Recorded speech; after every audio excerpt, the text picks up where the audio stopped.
जय हिंद दोस्तों। और आज दिन से किसी को भी क्रेडिट कार्ड का पेमेंट करने की कोई भी ज़रूरत नहीं है। अगर आपका क्रेडिट कार्ड का कोई भी ड्यू चल रहा है, किसी भी बैंक का क्रेडिट कार्ड आपने यूज़ किया है और आप पेमेंट करने से चूक चुके हैं, तो अब आपको पेमेंट करने की कोई ज़रूरत नहीं है। आज के इस वीडियो में मैं आप लोगों का स्वागत करता हूँ। आपने टाइटल थंबनेल ज़रूर देखा होगा और ये वीडियो आप लोगों के लिए काफ़ी ज़्यादा आवश्यक है, या इम्पॉर्टेंट है। अगर आपने भी अभी तक क्रेडिट कार्ड का पेमेंट नहीं किया, काफ़ी वीडियोस आपने यूट्यूब पर देखी होंगी, इसमें से मैं इस वीडियो में फुल इन्फॉर्मेशन निकाल के लाया हूं अपने सभी सब्सक्राइबर्स और व्यूअर्स के लिए। तो जितने भी लोग चैनल पर नए आ रहे हैं, जिन्होंने सब्सक्राइब नहीं किया, तो वो सबसे पहले सब्सक्राइब कर दें और जो वहाँ पे लाइक का बटन है उस बटन पे क्लिक कर दें। तो मैं आज का ये वीडियो आप लोगों के लिए बहुत ही खास बनाकर लाया हूँ। जो भी इन्फॉर्मेशन है वो मैं आपके साथ साझा करने वाला हूँ और बताऊँगा कि अगर क्रेडिट कार्ड का पेमेंट नहीं करते हैं, सेटलमेंट का प्रोसेस क्या होता है, पेमेंट करने के नहीं ऊपर आपके ऊपर क्या कोई एक्शन लिया जाएगा, ये एक्शन नहीं लिया जाएगा, सभी बातें आज के इस वीडियो में क्लियर हो जाएंगी। तो एक बार फिर से स्वागत है आप सभी का। तो सबसे पहले बात करते हैं क्रेडिट कार्ड। क्रेडिट कार्ड आता है अनसेक्योर लोन की कैटेगरी में, जहां पर आपने किसी भी चीज को गिरवी नहीं रखा। बैंक ने आपकी क्रेडिट हिस्ट्री को देखा, पिछला विवरण देखा, देखा कि नहीं ये अच्छा आदमी है, तो इसको 1 लाख रुपए की लिमिट वाला क्रेडिट कार्ड दी।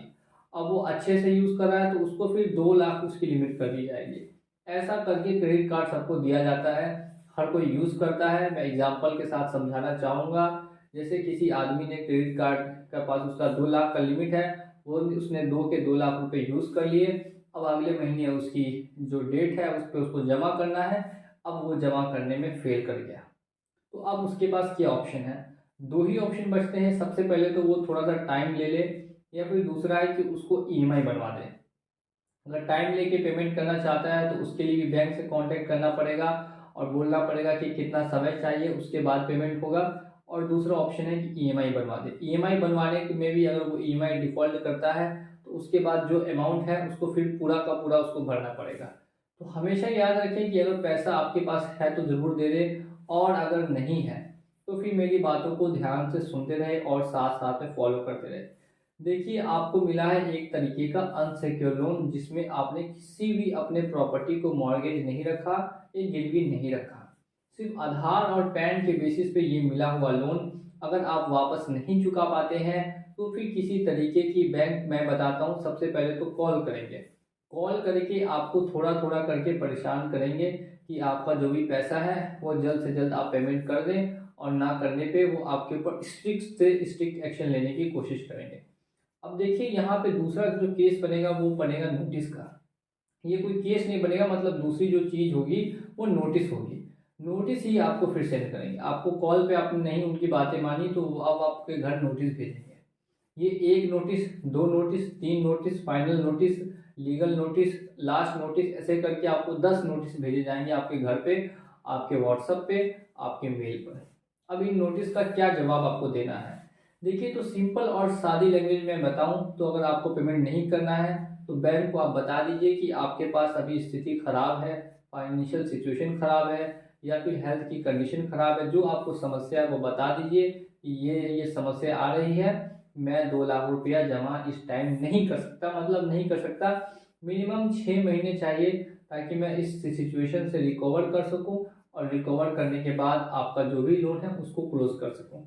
6 महीने बाद आपके पास बचते हैं 2 ऑप्शन।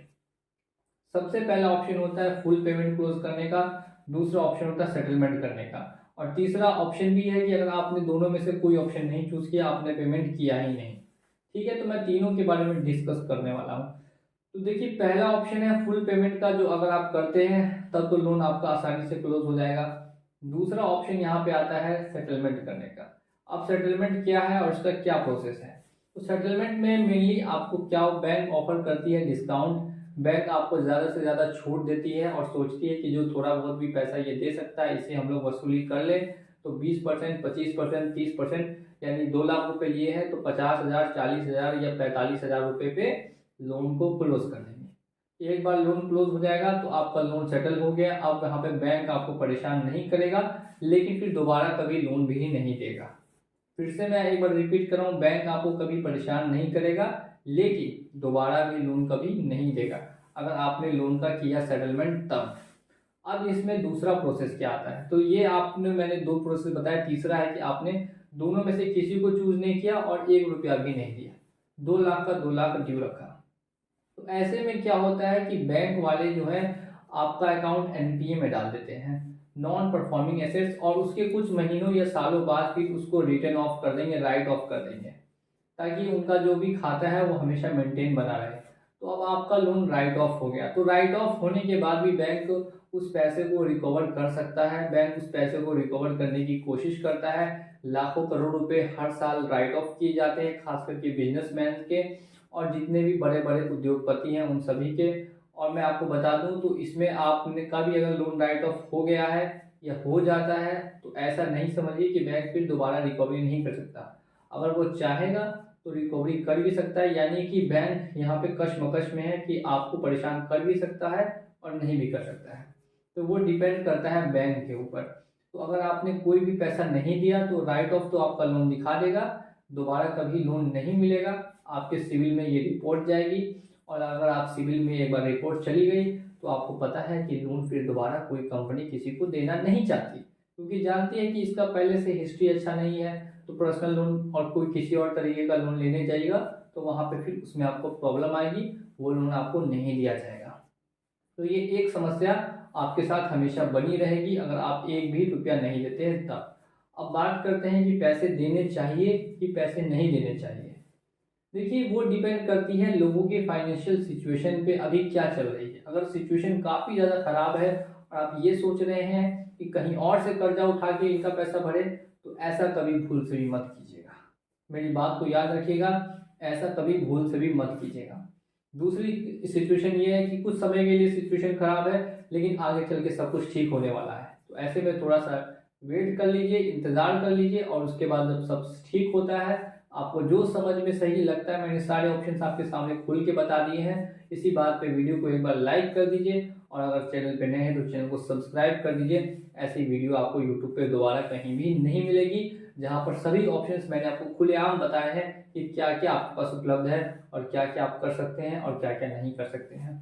तो जो आपको सही लगता है वो आप अपने हिसाब से डिसाइड कर लें, लेकिन किसी तरीके की दिक्कत आती है, किसी तरीके की प्रॉब्लम आती है, किसी तरीके की सलाह चाहिए, रिकवरी एजेंट आके परेशान करते हैं, तो हमें फॉलो बिल्कुल ही करते रहिएगा। और ऊपर दिया गया हुआ व्हाट्सअप नंबर है, यहाँ पे भी आप मुझसे 1-on-1 बात कर सकते हैं, अपनी प्रॉब्लम को साझा कर सकते हैं, मैं पूरी से पूरी सॉल्व करने की कोशिश करूँगा। इसी के साथ चलिए चलता हूँ मैं आज के इस वीडियो में, और मिलूंगा आप लोगों से अगली वीडियो में बहुत जल्द। जय हिंद, जय भारत।